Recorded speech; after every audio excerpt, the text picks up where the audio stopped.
What's up, everybody? It's me, your brother, your cousin, your nephew, your uncle, Big Mel, not the little one, and this is the Whole Purp podcast.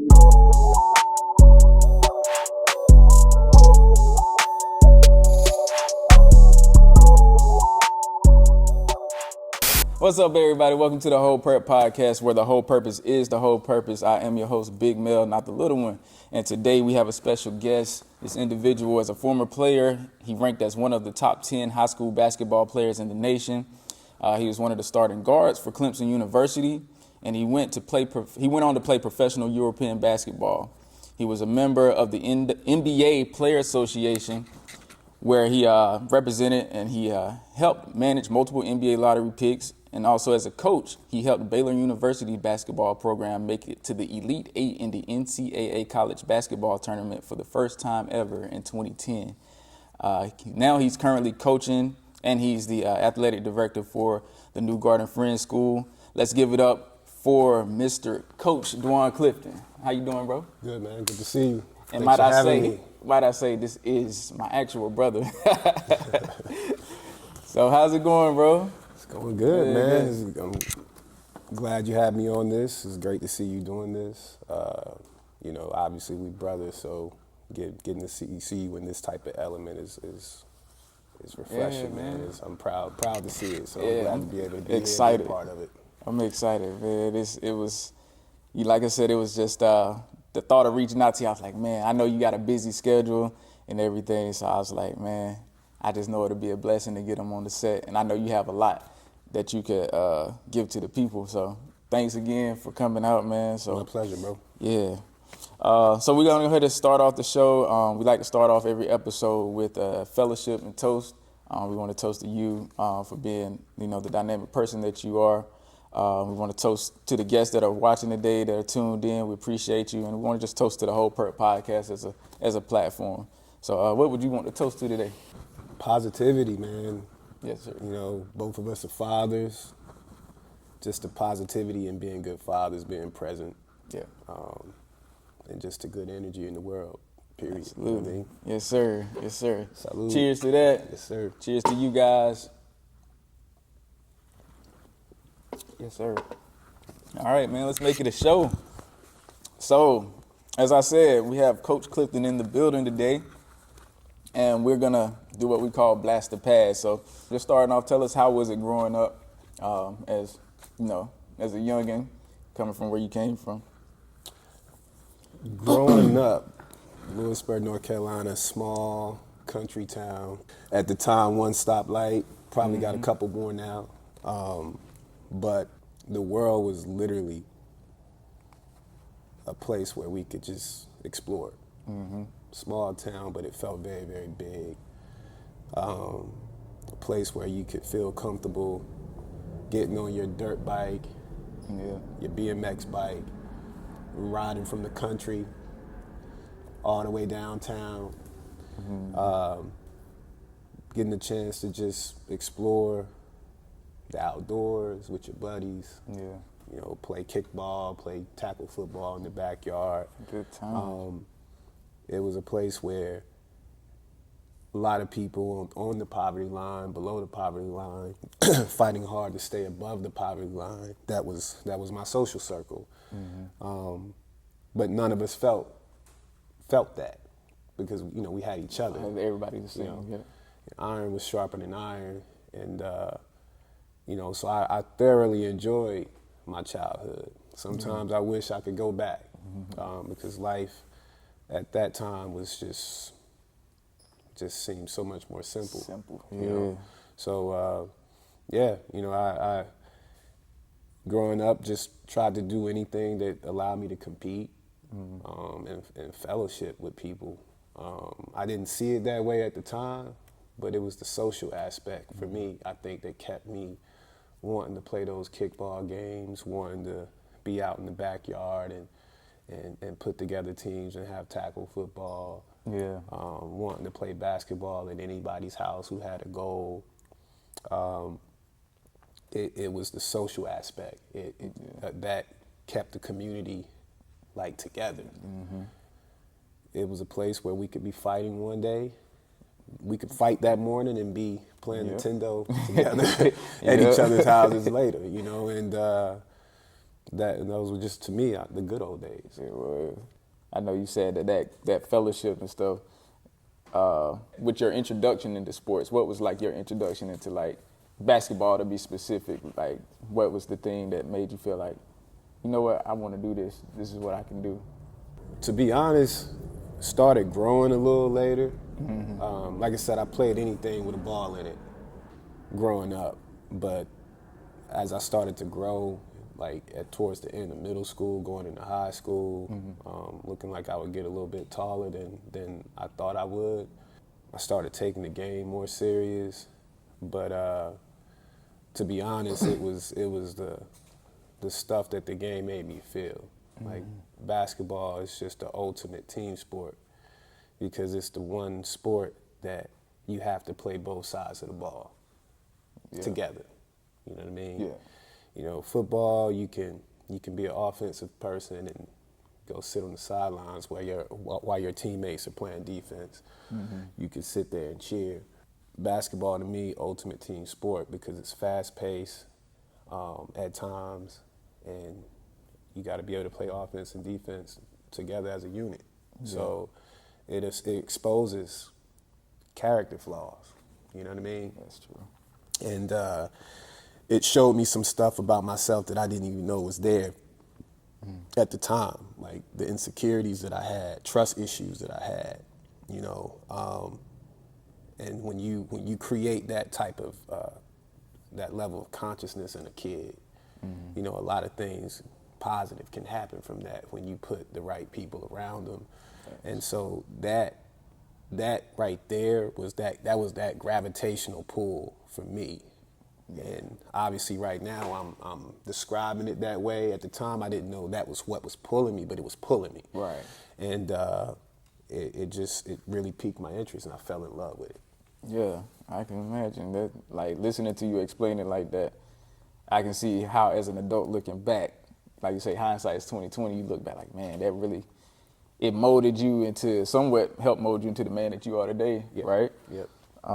You balled out. You can talk your junk, right? You balled out. Tell us what it was like when you were balling, you getting ready to transition from high school into college, and you realize, look, I'm a top 10 player in the nation. Like, when you were doing that, when you balling, then did you feel that confidence, like I got this, or were you still kind of like within yourself, like, trying to get sure about who you were? I was playing with a different deck of cards, man. At 2 years old, we share fathers. Yeah. But at 2 years old, our father, he left our house. Right. You know what I mean? And I didn't have that male figure there. And I watched my mom struggle to raise 3 people, essentially by herself. And our dad was in and out of the house, in and out of, our situation. But the rock, the consistent piece was my mom. She was there all the time, and I watched her struggle to put my brother and my sister through college. So she literally took out every student loan that she could to get them into college. In 9th grade, she came to me and told me, look, these people won't give me any more student loans even if I beg for it. So you either figure out how to get to school, college yourself, or you may be working at one of these factories around here when you graduate.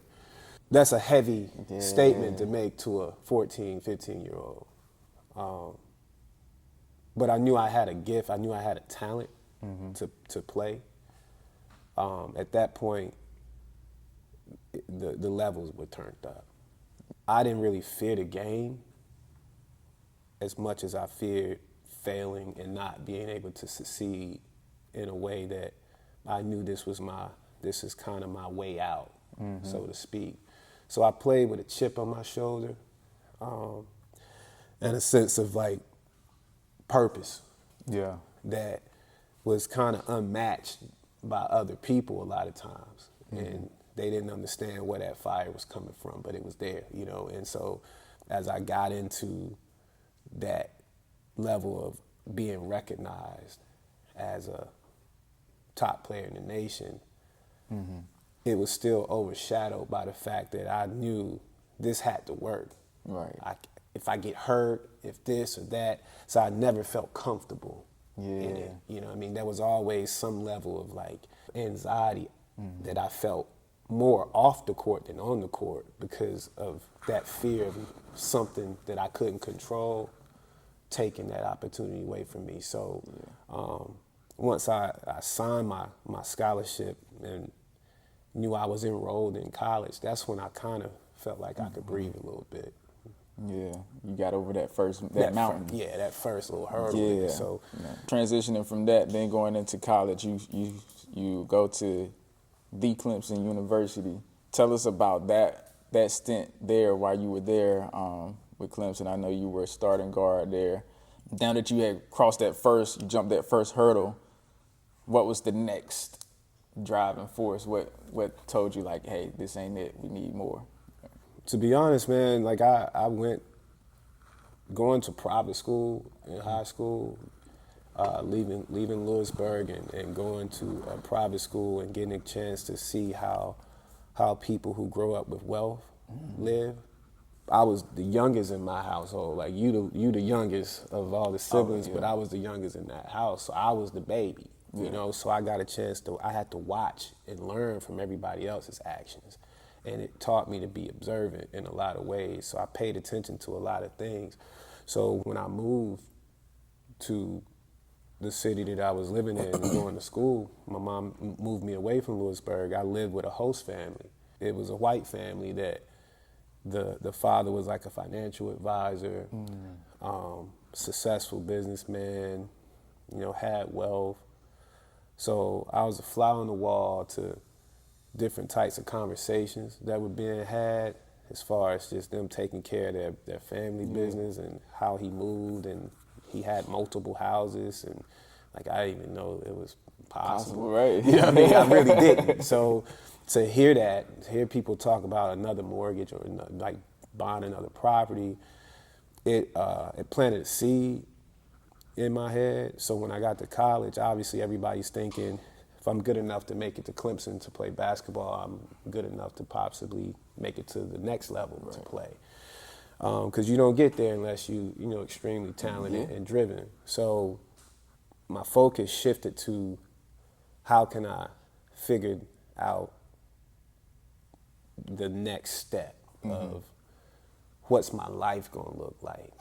You know, I was hit with a very like unfortunate situation when I was there. They thought that I had a heart disease. My second year there, it changed the way that I saw life. You know what I mean? Like I was told that I couldn't play anymore. It took about 2 months for them to figure out, in hindsight, it wasn't what they thought it was. Right. But during those 2 months, I had to endure those 2 months, real time, you know. Thinking I might die in my sleep because of this heart ailment that they thought I had. Going from feeling like you're on top of the world because of what you're doing and having it taken away, and then watching how people change, how that first week was sympathy looks. Hey man, I'm praying for you, you know. Man, I hate that happened, if you need anything. And then 2-3 weeks in, you don't get that anymore. People move on. You realize that the world keeps spinning. Your number. It's just, you know, nothing against humanity. It's just people got their own stuff. They don't have time to just sit there and be at your every beck and call. And people start doubting you at that point, like, I knew he wasn't going. You get all of that. And then you get the true feelings for people, you know, because a lot of times people, they treat you a certain way because of what they can get from you. And it taught me how to see relationships. A lot of relationships are transactional. You know what I mean? That's facts. And it just is what it is. And I didn't take it personal. I learned how not to take it personal. At the time, I did. Because I felt like, hold on, this person was asking me for tickets last year, and now I've been sitting in this room for the last week and a half, and ain't nobody come and check on me. I walk across campus now, people don't even look my way, right? I went from being relevant to, it's like I'm irrelevant to people. Like they don't see me. And I had to learn, I had to digest that, you know what I'm saying? And that's a lot on a teenager. Yeah. You know, well, I was 20. I was 20 at that Still point. a kid, though. But still, young man trying to figure out what is this about. And what it did for me was it got me to realizing that what you do is a part of how people feel about you, but who you are is more permanent because that's how you see yourself, how you're gonna learn to see yourself by who you are, how you go about your process, like what you are made of, what goes into you, you know, getting up every day. What's your purpose? Like what's the purpose behind what you're doing? Why am I hooping? Why do I want money? Right. Right? Exactly. It challenged me to think about that type of stuff. You want to make it to the NBA for what? Oh, because I want to get some money. For what? Right.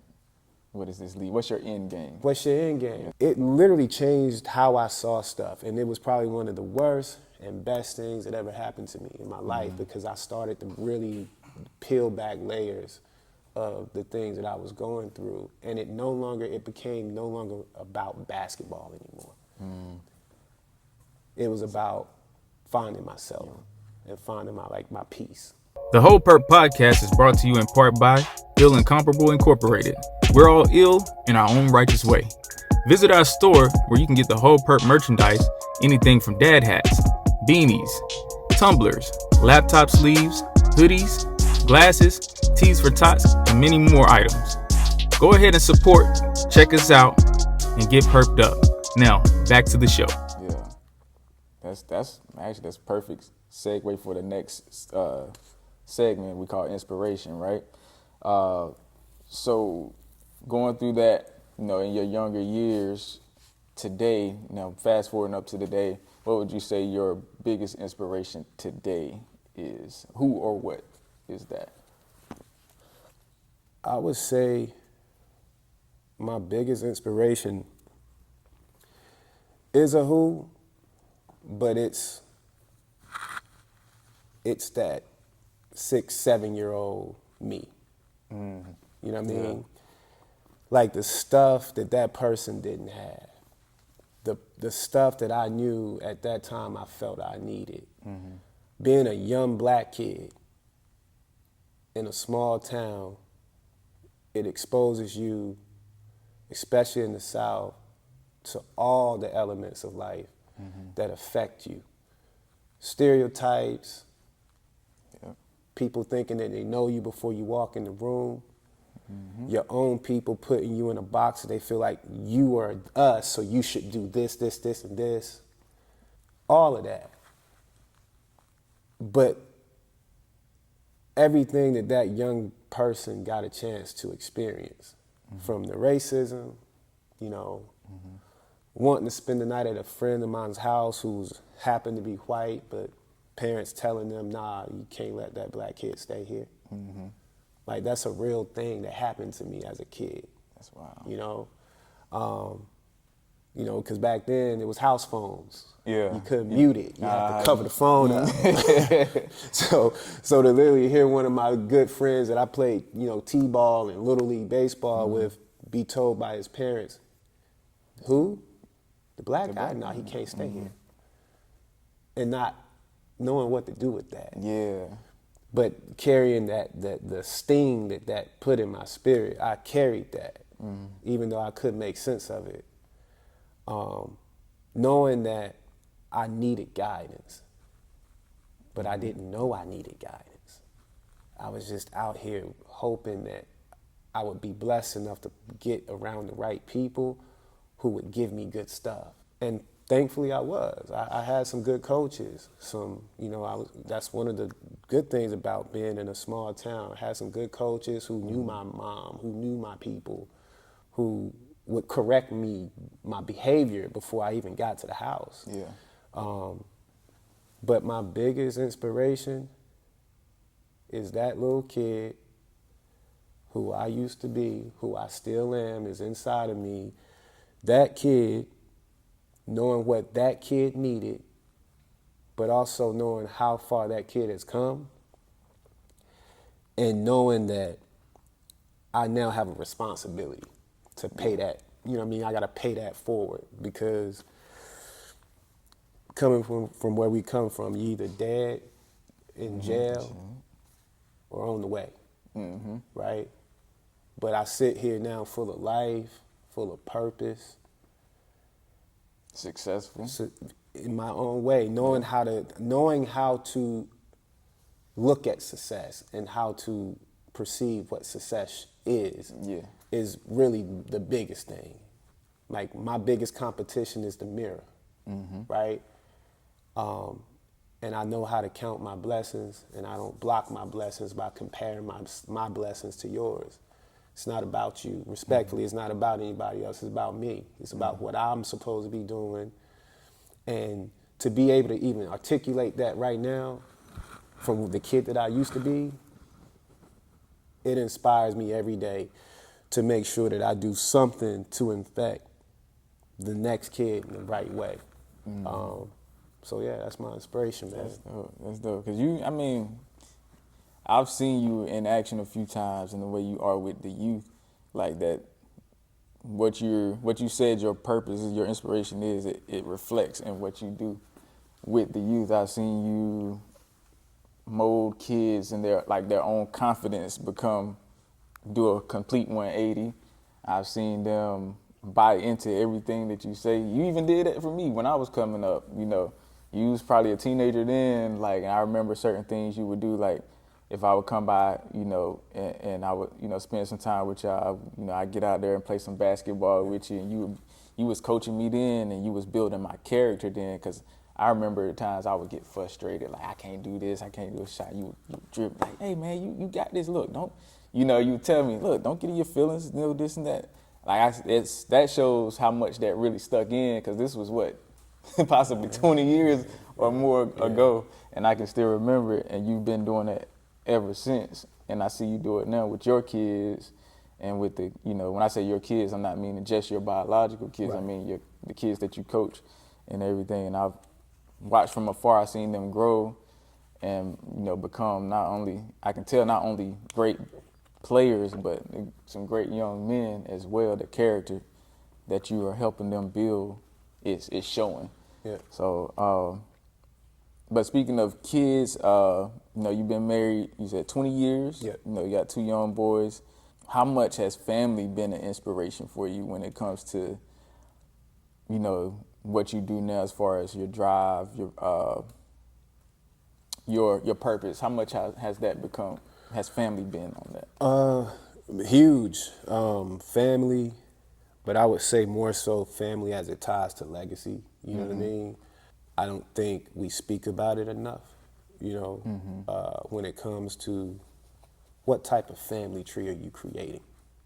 You know, it's important to me that I continue to remind myself that I get a chance to influence how people think of my last name, right? Being able to show my boys that, show my wife that matters to me, but having the responsibility to show them with my actions, you know what I mean? Right. Every day. And not doing it in a way that makes them feel like I have to be perfect. Just understanding that I can own my stuff when it's not right, hold myself accountable, face the music when I got to, getting a chance for my boys to see that, but seeing their father strive to do something that's bigger than himself. You know what I mean?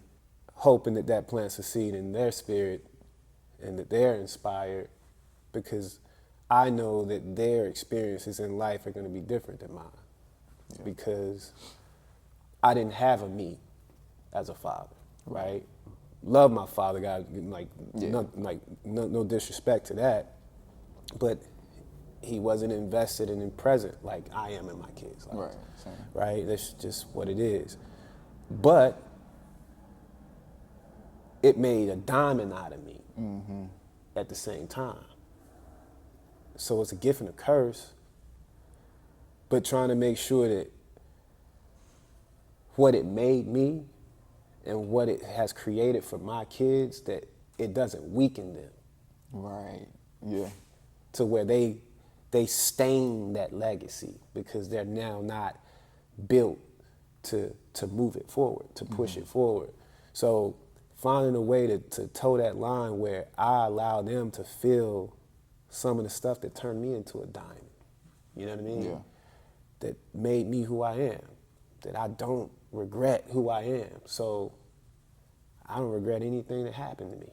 I wouldn't have changed it for the world because it made me exactly who I am, and I'm thankful. So just understanding that legacy, that family, pushing things forward to where my boys connect to our last name the way that they need to, and they value it and they take ownership in it, and I can be the blueprint for them.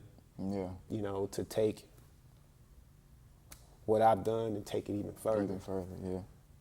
Yeah, I like that. Like you said, you always want to, I think every man is going to always say, I want to be a better father than my father was to me. Yeah. I think that's just facts. Not in the fact that every father is going to be a bad dad or absent or anything, but just because I want my son to be a better father. I want all three of my sons to be a better father than me. Not that I suck, but I just want them to have the opportunity to do and be what I couldn't possibly be, because I'm not perfect. And like you said, our dad, he wasn't perfect, you know. Like I said, I love Pops. Pops, good man. I've seen him grow to become, absolutely. You know, an even better man himself. Which is why it's tough to say that, because now as a man, understanding the evolution of a man is important, because you can't take that away from a person. Right. You know, and I'm thankful that I see it that way, because I'm not bitter Right. about it, which is why we have a relationship now. Because I understand back then he was just trying to figure it out. He didn't make the best decisions, and but I see where he is now, and he's trying to make those things right by what he does, and I can respect that. Yeah. You know what I mean? And I know you can too. But yeah, I mean, like I said, it's about moving it forward, and giving our kids a better example. Because if we turn out the way that we have, and we do things right by them, and they strive to be better than us, then imagine what their kids are going to have. You know what I mean? Yeah. More importantly, imagine what their kids are going to have in us as grandpops. You know what I'm Right. saying? And to me, that's been my focus from day one. Yeah, like you said, legacy is everything for me at this point. Like, the more kids I've had, it seems like that's more what it becomes. Like, man, I got to make sure these guys live up to, not saying live up to the last name like I did so great, but you want the Clifton legacy to be something that's matters. It matters. Yeah, you want it to make an impact. Yeah. Kind of switching gears with your inspiration. After you played, you played European ball, you played pro there, and then you make the transition into representing and managing players. When you did that, and then you become a coach, how did that kind of prepare you into becoming a coach as well when it came to managing Absolutely. players? Okay. Because it's almost like getting a chance to walk into a room that part of your purpose should be making that room a better room. But how can you make it a better room when you don't even know what needs to improve? Right? So when I became an agent, I'm working with NBA players, and I'm working with a lot of young kids that look like me, that had the same desires and goals as me, but actually was more successful at it than I even was, because now they're in the NBA, right? And now they've been given millions of dollars. Yeah. And they always say money magnifies whatever's there, right? It magnifies whatever's there. If you give money to a person who has true peace, who has true desire to give back to the world, they're gonna handle it a certain way if you put it in their hands. If you give money to someone who's insecure, extremely insecure, it's like fuel to the flames. Yeah. Because that person, the minute it hits their bank account, they're gonna act a certain way. Yeah. If you give it to a person who's misguided, they'll literally kill themselves with it. Literally. Right? Yeah. You put it in the hands of a family who's not truly together, they'll tear them apart. And I got a chance to see that. I got a chance to see how I'm in this room and there's all these character flaws that have a point of origin that haven't been addressed, haven't been touched on. There's some mentorship. The boat was they missed the boat on a lot of this stuff. And now they're in this room with all this stuff, and look at what it's doing to them. It made me want to run out of that room and run back to the starting line, which is why I'm where I am now, because I can have a bigger impact, a bigger influence now, and set the stage for those kids when they get in that room. And the misperception would be, oh, he's just talking about going back and working with guys that are going to be NBA players. Nah. We're professionals, you and me. Right. The minute you start doing something and you're getting paid to do it, you're a professional. Yeah. This one day will be one of the biggest podcasts out. You're a professional. What do you do with that once the fruits of your labor start to come into play? Right? Yeah. It's gonna magnify what's ever there.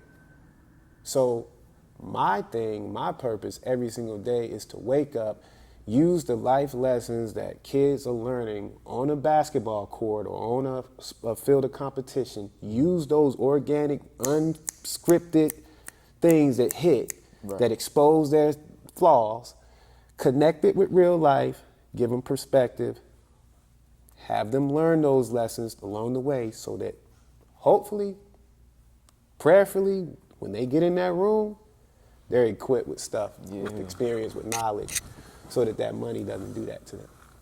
That's fire. That's a brilliant explanation to doing that, because like you said, people would misconceive what your actual reasoning is for that. But I think it's to say, don't quote me, saying it's easier to build a child than it is to change a man. Yep. And that's how you do it. You go back to the starting line. You start them from the root. Yep. You water them with you fertilize them with the right stuff. Yep. And they grow to be much better than getting to the point where you have to prune things off of the plant that's already there. Perfect so analogy, man. That's exactly how I feel about it. Yeah. So we're gonna move on to the next segment. We call this the essence. This is pretty much where I, quote unquote, I like to get my guests to pop their shit. So, you know what I'm saying? I like for people to, basically be confident in themselves and, talk about, their own successes. But before we do that, I just want to let the people know to take a moment, go ahead and drop comments, talk to me and Coach Clifton. Let us know what you feel about what's being talked about today. Go ahead and share it with a friend, family member. Most importantly, if you can take a moment, please subscribe and hit the notification button. That way you don't miss out on content. If you've already subscribed, get your friend to subscribe. Take the phone and just go ahead and hit subscribe for them. That way, once they get that notification, they'll, just out of nowhere get some great content that they never knew was out there. So, but moving to the essence, to gas you up a little bit. You're the current basketball head coach and athletic director at New Garden Friends School. And you became the winningest coach in the school history. You've earned Coach of the Year on several occasions, winning back-to-back conference championships, and you've helped these kids earn athletic scholarships to colleges. what makes you so great at getting these players to buy in and these kids to buy into not only your basketball philosophy, but your life philosophy? First, the biggest thing is showing them respect, allowing them to see that I have self-respect by how I go about my business, being able to be relatable, which is where I think I have an advantage because I was a little brother, you know what I mean? And I know how it feels to be talked down to or talked at. And being able to show them how important it is to have dialogue. That is essentially a big piece of what goes into the buy-in. When kids get a chance to see, they truly understand where you're coming from. You take the time to explain to them where you're coming from, and they can see it for themselves. It's easier for them to connect to what you're talking about. And once you got the connection, that's where all the magic happens. Yeah. It's really not about X's and O's. A big part of what I coach and into my players is the importance of communication. Because you are playing the ultimate team sport in basketball. And if you don't understand how to effectively communicate, you're not going to be as good. You're gonna put too much on your talent, and your talent isn't always going to be the best in the room. Right. But it doesn't have to be. So I pride myself in what we've done so far because I've done it with players who a lot of people wouldn't assume were the most talented, but we were the best team enough times on the floor to get those wins, to win those championships. And we beat teams that had more talent than us, but they didn't have the same buy-in. You know, they didn't have the same understanding of why we need to talk on defense, why we need to work together with the ball in our hands on the offensive end. And they didn't believe in the leader. They might not have believed in the leadership that they had as well as our guys believed in the leadership that we had. Because if you don't, like I said, if you don't have that, the buy-in doesn't happen. And what we've experienced over these last, and I've been there 7 years, really more like 5 because of the pandemic, when it comes to sports, because it kind of took about almost 2 years off that. So getting a chance to watch that process, and it's a process. It takes time, and building that trust and building those relationships. You know, getting a chance for them to see those elements and how they're important to the point where now they make it a part of how they move. Yeah. Right? So now we show up in practice when you got a group of guys who understand communicating is important, respecting each other's space is important, you know, having a plan is important, preparation is important, more importantly, how you prepare. There's being in a space where you can step in the gym and just sit back and watch young men be men and do it on their own. Yeah. It's kind of like, that's where the pride comes from, so you right? do It's this like stuff, it's like someone seeing your child in the grocery store, and you turn around and walk to the other aisle and tell them, "I'll be back," and they handle themselves like a grown adult. And someone walks up to you and says, "Hey, is that your son or is that your daughter? I'm so impressed with them. Yeah. They were very well behaved. They actually offered to help me. I dropped something," and it's like, Right. That's what it's about. that's what it's about. Yeah. You do things that way, you can't lose. Even when you Even lose when on you the lose, scoreboard, yeah. you can't lose. We win it. Yeah. So Nah, that's dope. I like that. So next segment we call views, right? And I think it's fitting right now, especially with the NCAA. You know, your time playing in the NCAA and your time coaching the NCAA versus now, I think it's like night and day. yeah, I'm old. Night and day, like. But like, so the state of the NCAA now, especially with NIL, do you think Do you think NIL is a good thing for the sport?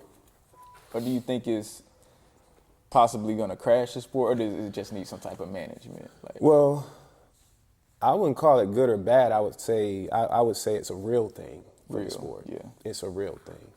Because It's a business. it's a business, yeah. So for us to continue to pretend that it isn't a business by how we treat these players, like we were treated when I was playing, not being able to monetize the things that we were pouring ourselves into in certain ways. I think it was just bound to happen. It was the inevitable. At some point, you can't keep that up. Yeah. It was a real thing that needed to happen. And now the process of like working through it to where it has the right infrastructure is, that's kind of where we are now. So I think it's just a natural progression that we're going to watch this thing take. But ultimately, it's going to challenge society to be better. so. Because if you're not, you're going to see a lot of burning buildings, and the buildings are going to be these kids and their families. Because if they don't truly understand the importance of taxes, paying taxes, That alone. that alone will sink them, right? Because we all see the money that someone's going to give us. We don't all understand what has to happen when we get the money. Yeah, no, that's real. I couldn't even tell you myself as a grown man, like what with that type of money coming at once, what has to happen. I couldn't tell you. I haven't touched it, so I can imagine as a 19-year-old, 20-year-old kid, like you getting hit with that, like just immediately. You know, for $2.2 million coming your way. Yeah. How Something you that you planning? dreamed of your whole life of making some type of money, and then if you haven't also prepared for what needs to happen when you get it, Yeah. a lot of bad stuff can happen with that. And then you become very vulnerable. You're more susceptible to listening to people who talk like they know. Yeah. Right? You get a lot of that. That's one. And then the other one is the people who actually do know, who know how to tell you what you need to be told, but they're not telling you for you. They're telling you because they're trying to handle you or create a certain opportunity for themselves.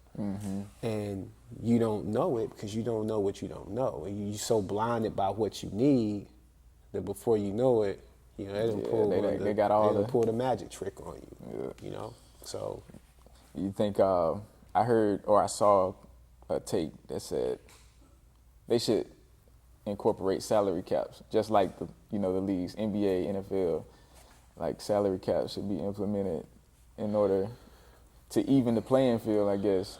honestly, man, I don't really have an opinion about what they should do when it comes to that, but I definitely think the groundwork needs to be laid for how to educate and how to create the right support for these kids who are being given this stuff, right? Yeah. So maybe the focus should be more on having them have to put money into a 401k, having to invest the money in certain spaces. I would like to see a lot more of that being the focal point as opposed to capping how much money they make, because it's not going to change anything when you give a kid $150,000 or $1.5 million. Money is money to especially a kid who hadn't had $15. It's true. So just with what recently went on, during the transition of the Sanders, with the way things went with Shador, finally getting drafted, the 5th round by Cleveland. My thoughts on that, I feel, and I just want to get your take on it. I feel like it's just a big difference in the way the NFL handles black men versus the NBA. Like, we watched, when the Ball brothers were coming in, LeVar Ball was everywhere in everything, and he was, he let it be known, my boys are pretty much the best. They the best ballers in the world. They're going to show you this and that. and we welcomed them in NBA. You know, they got drafted. You know, no problem. There was a little chirp chat here. Yeah. But the shield didn't seem to come against them like the NFL shield. It seemed like it kind of came against Shador at that time. I think there's a lot of layers to that that makes it a little different with LeVar and his boys as opposed to Deion and his. Because in any organizational structure, you got the hierarchies, right? Right. You got the hands that feed and the people that eat out of those hands. Yeah. And nothing showed me that more than when I was an agent. You know, getting a chance to actually shake a hand of an NBA owner. And these are the people you don't even really see as much. But they call the shots, right? Literally. Yeah. And if you've walked through that organization once, like Deion has, depending on how you walk through it, you may rub a lot of people the wrong way. Right. Right? Because we all celebrate Muhammad Ali now. Now, right. But in real time, he was one of the most hated, most negatively talked about people on the planet. His decisions were like shunned from top to bottom. We now look back and we appreciate him a lot more. Most of us. But there's still people out there that despise that man. Yeah. So imagine if those people that despised him are still in positions of influence, and then they get a chance to see his offspring. Right. That's what you may be dealing with at some point. That's just human nature.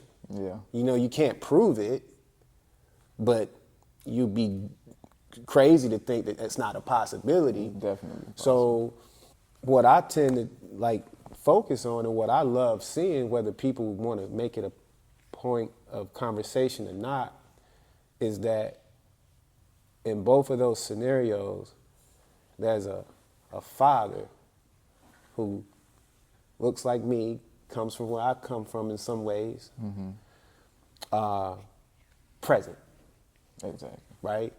And look at what it creates when you have that type of father figure present. Because what you can't say is they're not successful. You may not like how they're being successful, and the level of success they have may be critiqued by a lot of people. How good they are on Sundays when they play in those games may be critiqued by people, but you watching them. Exactly.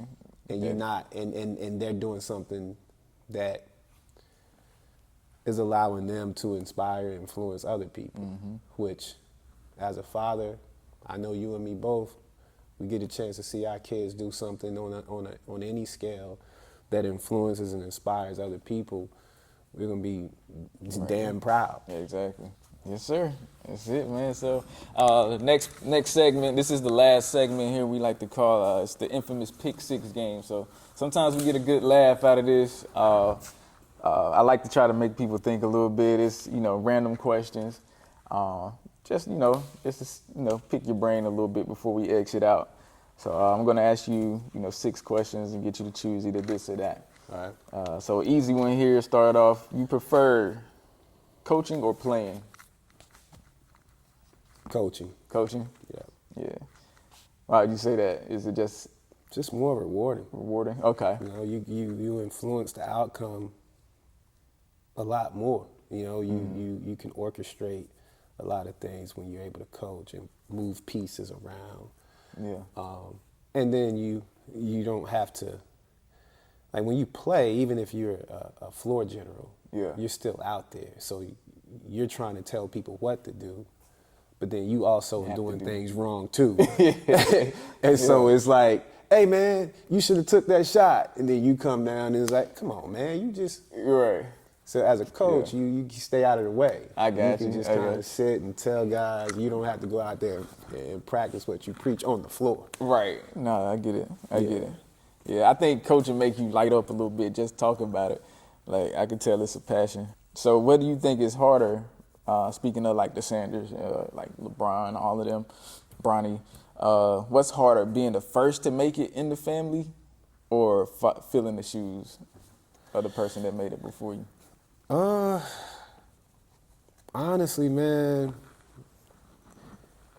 utilizing my ability to try to put myself in other people's shoes, I think it's harder to try to be the second one. Yeah, I think so. Because you have the expectations that have already been set for you. Mm-hmm. The first one is only the ones that you set for yourself. Yeah. And that's just kind of more self-imposed. Mm-hmm. If you're the second, you're the next Sanders, if you're the next LeBron, Mm-hmm. it's kind of like we had a free throw contest, right? Mm-hmm. You get to go first. You go 9 for 10. Now, I know I can go 9 for 10. I've done it before, but now I have to. Right. The expectation. Because like you've set the tone. bar, You got a chance to set the tone, so you honestly had an advantage being able to go first. Mm-hmm. You set a number that I now have to beat. Yeah. Nah, that's a good way to put it. Yeah. Question 3. You have to choose what's more important, being happy or making others happy? That's a good one.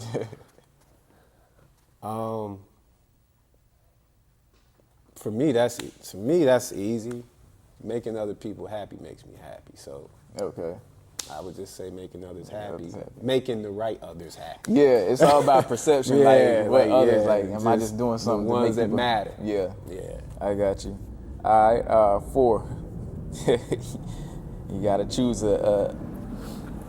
a bad defect here. You either gotta be stuck with baby hands, or you got untamable bad breath. So no matter what you do, your breath smell like garbage. Shoot, I don't know if that's it right now anyway. I might have that. Look, halitosis might be there already. I don't know. I think, so baby hands or bad breath? Yeah. Incurable. Like, it ain't going nowhere. Oh, man. That's surprisingly a tough one. Honestly, I would probably take the bad breath over the baby hands. Yeah. Baby Just hands because I think it's so surface, like people Yeah. can see it. people So- gonna talk about you Right. regardless, right? Look, I got bad breath. I can learn sign language. Wear a mask. Wear all a that. mask. But the baby hands, yeah, you can't cover might that. not even sit down at the table. You see my baby hands, like I'm good on this guy. That's a little weird. Yeah. All right. Number 5. You gotta choose everything you say. You have to sing everything you say, or you gotta scream everything you say. Like so. So I would have to scream or sing. Right. Anytime you open your mouth, you gotta sing it or you gotta scream it. I'll probably take, because I can't really sing like that. I can carry a tune, though. You got poking in you, man. I got a little bit. I'd probably say sing. I'd sing, yeah. I'd rather sing than scream. I got you. Yeah, I don't know if I want to be just screaming. I don't like to stand out too much. All right, last but not least, what's more important to you, time or money? Time. I think that's an easy one, man. And in saying that, I always like to close with that because I appreciate you for bringing, yourself, your important knowledge and jewels, taking a little time to just drop that off here with me here at the Whole Purp podcast, so we can bless other people, man. So I appreciate you, bro. Yeah, it's always good when we link up. Absolutely, man. And, I'm proud of you. Again, like I said at the beginning of the show, man, I'm proud of you and what you're doing as an artist. You know what I mean? I've watched you evolve as an artist in a lot of ways, from, your music, the music that you've put out, the music that you've helped put out, and just this new art form and building that.